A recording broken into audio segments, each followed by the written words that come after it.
Анан ошол учурда салыштыруу көп болот да эмичи, мурунку мэр кандай болбосун элди түшүнүүчү мээ болду.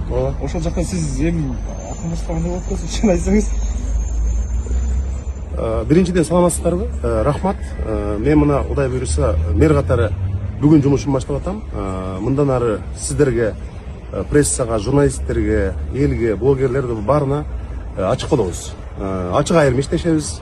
Дайыма мындай жеткиликтүү болобуз. Экинчиден кечээ өлкө жетекчилиги атайын ишеним көрсөтүп, ушул кызматка мындай сунуш бергенден кийин мен дароо макул болдум. Анткени мен ушул Ош шаарында өзүм мындай студенттик күндөрүм өткөн, Ош шаарын жакшы билем. Анан эгерде ушул өлкө жетекчилигинин чечими ушундай болсо, мен барып колумдан келишинче иштеп берейин деп айттым. Бул абдан чоң жоопкерчилик, өтө чоң жоопкерчилик.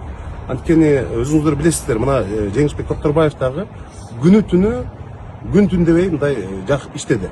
Ал киши баштаган долбоорлорду, жакшы иштердин баардыгын сөзсүз улантабыз. Аны эч кандай токтотуп коюп же мурда мерле деп, мени билесиңер, мына саясаттагы жолум деле ошондой. Кеткен кишиге эч качан мындай артынан мындай казып же жаман сөз айткан учурум жок. Ошондуктан Жеңишбек Шараматовичтин башталган жакшы ири долбоорлорун, шаардыктарга ыңгайлуу болуп турган бардык долбоорлорун улантабыз. Колубуздан келишинче улантабыз албетте. Анан эми кечээ мен президент Садыр Нуркожоевич менен ушул Ош шаары боюнча, Ош шаарынын өнүктүрүү боюнча абдан кенен сүйлөштүм. Ал киши дагы айтты, ушул ишкерлерге болгон мамилени өзгөртүшүбүз керек деди. Экинчиден ушу таза иштөө. Жалпы мэрия, мэр катары мен мындай жанагындай ар кандай уурулуктан алыс болуп таза иштегенге мындай тапшырма койдук.